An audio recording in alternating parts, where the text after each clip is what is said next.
4, l'histoire. On a vu dans le shiur qu'il fallait savoir rester avec une question. En fait, il y a un verset qui nous dit L'agid baboker chasdecha, je raconterai le matin ton chesed, tes bontés, ou vemoilatra balelot. Et ton émouna, ta confiance, on va dire comme ça, balelot les nuits. En fait, c'est le matin quand tout se passe bien, c'est je suis heureux du chesed que tu m'envoies.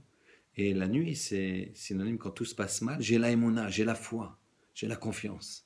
Et donc, même si j'ai une question, j'apprends à rester avec ma question et la émouna que j'ai me conforte et je sais qu'Akadosh Baruch Hu va m'en sortir.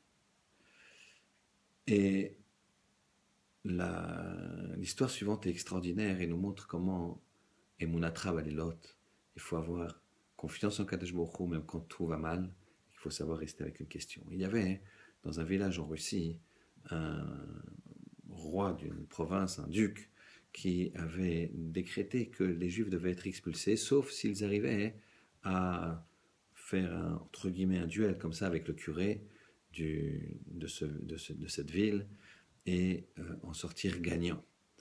Le Rav de la ville a décrété un jeûne de 3 jours car il ne savait pas qui pourrait aller se confronter à ce curé qui avait une excellente réputation au niveau de son intelligence et de sa méchanceté, de sa perfidie à manipuler les gens à travers ses propos. Et voilà que, alors que toute la ville est avec le Rav dans la synagogue en train de pleurer, en train de jeûner, il y a Yaakov, le paysan, qui n'est pas du tout au courant de ce qui se passe, qui arrive dans le village. Il a besoin de graines pour son champ. Il voit que tout est fermé et il demande à un passant, mais tout est fermé, qu'est-ce qui se passe? Tu n'es pas au courant. Le Rav a décrété 3 jours de jeûne consécutifs, et il y a des pleurs et des tfilotes à la synagogue. Mais pourquoi? Pour qu'Hachem il nous aide.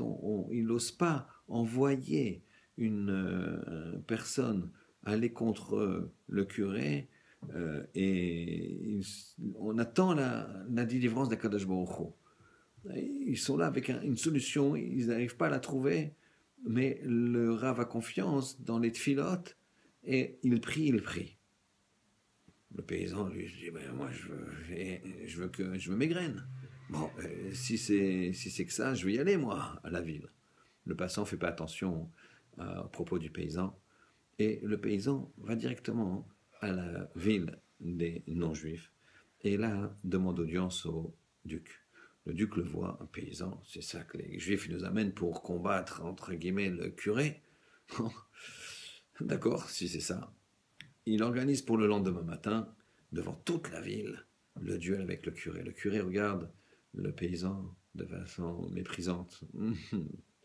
Il n'a pas l'air très malin celui-là. Ben, je vais faire quelque chose d'encore plus difficile. Écoute-moi bien. On va parler le langage des signes et le langage des versets des textes. D'accord? Très bien. Je te fais un signe, tu dois me répondre. Très bien. Le paysan dit bon, d'accord, ok. Voilà que le curé regarde le paysan méchamment et lui fait. Le paysan se cabre et lui fait. À ce moment-là, le curé a un air impressionné. Il a un peu peur. Et à ce moment-là, il fait. Le paysan répond et fait. Et là, le curé tombe presque à la renverse. Le duc voit que le curé est en difficulté. Qu'est-ce qui se passe? Le curé dit il est plus fort que je pensais, Votre Majesté.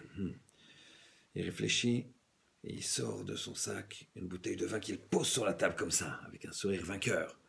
Le paysan, à ce moment-là, le regarde et sort de son sac un fromage, tout blanc. Le curé, à ce moment-là, tombe presque dans les pommes et se tourne vers le duc et lui dit « Il m'a vaincu. Le duc écrit une lettre, donne la lettre au paysan et lui dit « Amène ça à ton communauté, vous êtes sauvés et je vous enlève tous les impôts pendant plusieurs années. Les journaux racontent toute la péripétie et en fait, le duc demande au curé, mais qu'est-ce qui s'est passé exactement? Le curé a dit, mais il est très très fort. Je lui ai montré, je lui ai dit, il y a 2 dieux. Et qu'est-ce qu'il a dit? Le paysan, il m'a répondu, pas du tout, il n'y en a qu'un seul. Je lui ai dit, mais vous êtes de toute façon un peuple dispersé. Et je lui ai montré les 5 doigts. Qu'est-ce qu'il a fait lui? Il a dit, non, non, à la fin des temps, nous serons unis. Et finalement, je lui ai dit, non, ça ne marchera pas. Parce que j'ai sorti la bouteille de vin rouge. Et j'ai dit, vos péchés sont rouges comme le sang. Et lui, il a sorti un fromage blanc pour me dire que Hachem les lavera comme la blancheur. Et voilà qu'il m'a vaincu. Et les journaux publient tout cela. Ça arrive sur la table du Rav. Et voilà que le Rav est stupéfait de cette réaction de Yaakov, le paysan. Il demande quelques jours plus tard à ses chamashim de venir chercher le paysan. Et il lui dit, tu sais, comment t'as fait? Qu'est-ce qui s'est passé exactement?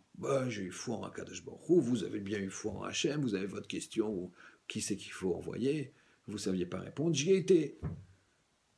Et ça n'était pas facile, hein, parce qu'il m'a dit, il m'a regardé méchamment, et il m'a dit, je t'enlèverai les 2 yeux. Alors moi je lui ai dit, moi je peux t'enlever les 2 yeux avec un doigt. Après il m'a dit, tu sais, si tu continues, je vais te donner une claque. Moi, je lui ai dit, tu me donnes une claque, je te donne un coup de poing. Alors après, il avait l'air de se calmer. Il a sorti une bouteille de vin. Il voulait faire la paix. Alors moi, j'ai sorti un fromage, j'avais que ça. Voilà. Le Rav, bien sûr, éclate de rire et dit, Marabou Maaser Hachem, et Monatra Balelot. On a la foi dans la nuit. Quand on a les problèmes, ça vient tout seul. Des fois, il faut savoir rester avec la question. Hachem nous envoie la solution, même si elle est tellement extraordinaire que ça. Shabbat Shalom.